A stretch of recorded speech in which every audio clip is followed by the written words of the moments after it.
Ponte de Ouro.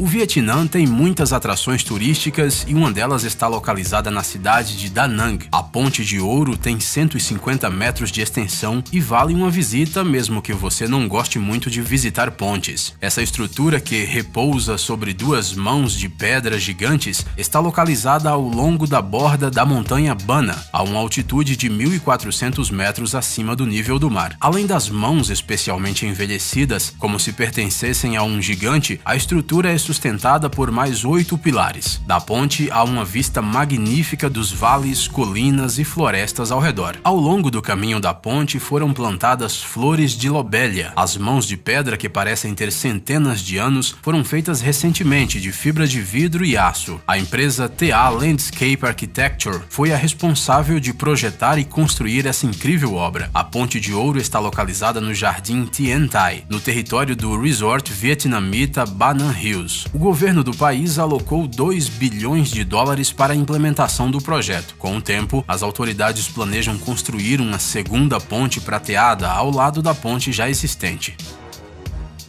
Galeria Perito Moreno.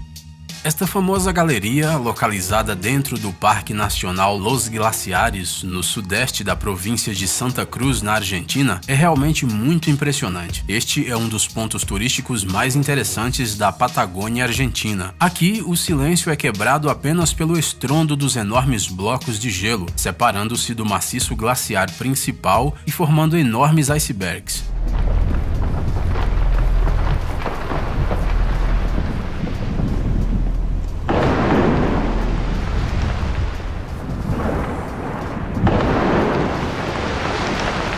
A área da geleira é de 250 km². Ela tem 30 km de largura e 60 metros de altura acima da superfície da água e se move a uma velocidade de cerca de 2 metros por dia. A idade dessa enorme massa de gelo é de cerca de 30 mil anos. E como a cor da geleira está diretamente relacionada à sua idade, o Perito Moreno tem incríveis tons de azul. Ele é um fenômeno científico incrível. Nos dias atuais, na era do aquecimento global, quando as geleiras estão derretendo em todo o mundo, ele se tornou uma rara exceção à regra. Seu crescimento e derretimento são surpreendentemente equilibrados. Para ver com seus próprios olhos este milagre natural, centenas de milhares de turistas chegam ao glaciar anualmente. Nas suas proximidades foram construídos convenientes caminhos especiais que permitem causar o menor dano possível à natureza. Dizem que quem visita o Perito Moreno ouve um crepitar constante, como se o gigantesco colosso de gelo estivesse se revirando e suspirando. Reserva de borboletas.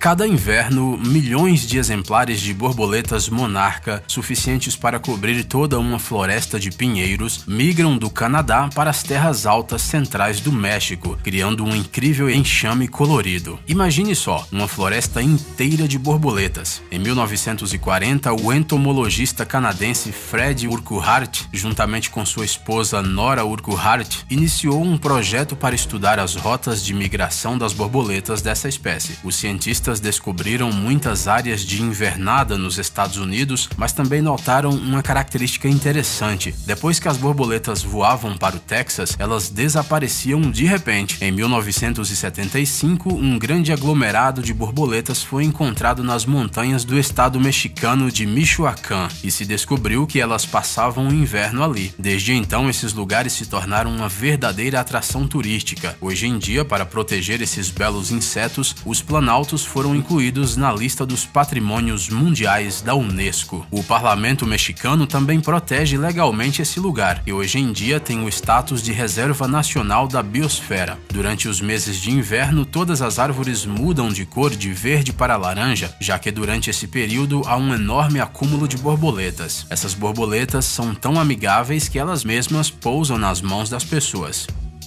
Islândia e a aurora boreal.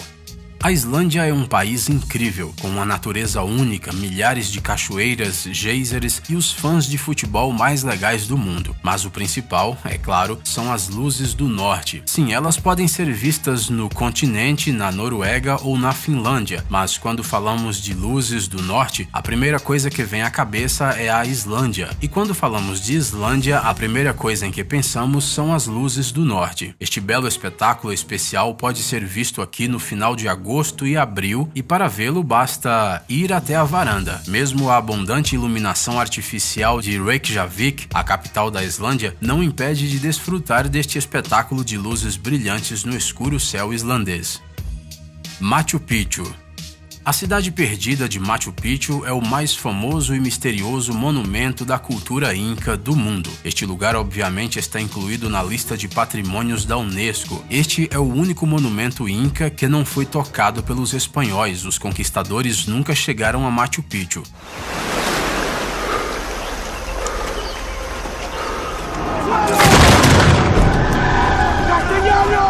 Esta cidade não foi destruída, mas todos os seus habitantes desapareceram misteriosamente. Até hoje não se sabe o tempo que ela levou para ser construída, nem o propósito de sua construção. O número exato de residentes ou até mesmo seu nome real também não são conhecidos. Em Quichua, Machu Picchu significa Pico Antigo, mas esse nome foi dado posteriormente às ruínas da cidade. Alguns arqueólogos acreditam que a cidade foi criada pelo grande governante incaico Panchakutec como um abrigo sagrado nas montanhas, um século antes da conquista de seu império. Ou seja, foi fundada por volta de 1440 e funcionou até 1532, quando Machu Picchu subitamente ficou sem residentes. Por mais de 400 anos, esta cidade ficou esquecida, até ser descoberta por um pesquisador americano, o professor Hiram Bingham, em 24 de julho de 1911. Hoje, Machu Picchu se tornou um centro de turismo mundial, mas apenas 2.500 pessoas podem visitar as ruínas da cidade por dia. Estas restrições foram impostas a fim de preservar o monumento.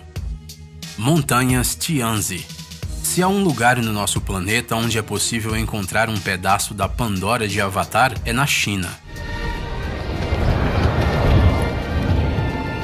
As montanhas de Tianzi, envoltas em névoa, causam uma impressão e tanto. Afinal, em nenhum outro lugar do planeta é possível ver nada assim. O nome dessas montanhas se traduz como Filho do Céu, e isso não é uma coincidência, porque parece que esses enormes pilares de até 800 metros literalmente pairam no ar e ligam o céu à terra. As montanhas elevam-se acima da floresta tropical. No local, há muitas cachoeiras e um gigantesco sistema de cavernas. Algumas montanhas são feitas de calcário, mas a maioria delas é feita de quartzito. Essas rochas quartzíticas foram formadas ao longo de milhões de anos a partir de depósitos de areia no fundo do oceano há mais de 380 milhões de anos. Ver as montanhas Tianzi significa não só admirar belas vistas, mas também fazer uma viagem à antiguidade.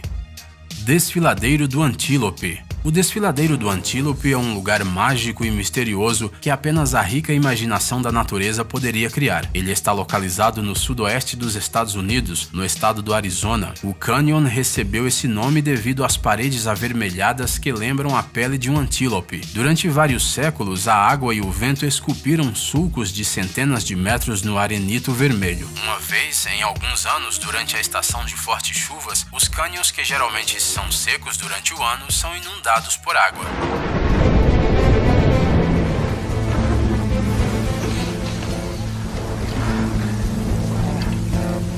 E é justamente a água da chuva que lentamente se escorreu e levou consigo os grãos de areia por muitos anos e formou essas graciosas linhas em relevo dentro das rochas. Vale dizer que o Desfiladeiro do Antílope não é um parque nacional, e é provavelmente por isso que não é tão conhecido quanto o Grand Canyon ou o Bryce Canyon. Ele se encontra no território da tribo Navajo e pertence aos seus índios. Portanto, para chegar lá é preciso pagar uma taxa de passagem pelo território indígena e contratar um guia. Campos de lavanda. Imagine um campo cheio de flores de lavanda. Pois é, esses lugares realmente existem. Os campos de lavanda podem ser encontrados na França, por exemplo, no norte da região da Provença. Enormes marés de flores estão espalhadas entre aldeias pitorescas e as fazendas. Estas paisagens rurais são o pano de fundo de campos de lavanda deslumbrantes. São como cartões postais da vida real. O período de florescimento da lavanda em Provença é de junho a agosto, mas para ter a certeza absoluta desfruta de ver os pitorescos campos roxos, é melhor ir para a França de meados de junho a meados de julho, pois em agosto já começa a colheita da lavanda. E se você quiser não só ver, mas também levar alguma coisa com você como lembrança, não há problema. Durante o período de florescimento da lavanda na Provença, há muitos festivais temáticos onde é possível comprar sabonetes, óleos essenciais, mel, buquês dessas flores e bolsinhas aromáticas de lavanda seca. Santorini. A ilha de Santorini recebe anualmente centenas de turistas e tem sido repetidamente reconhecida como um dos mais belos lugares do mundo. Mas o que há de tão especial nessa pequena ilha grega? Antes de tudo, o fato de que ela é muito antiga. A primeira população de Santorini surgiu por volta de 3000 a.C., o que significa que a ilha está literalmente envolta pelo espírito de civilizações e mitos desaparecidos. Em 1500 a.C., um poderoso vulcão despertou e, segundo muitos cientistas, produziu uma erupção que matou não apenas os habitantes locais, mas também os habitantes de muitas outras ilhas.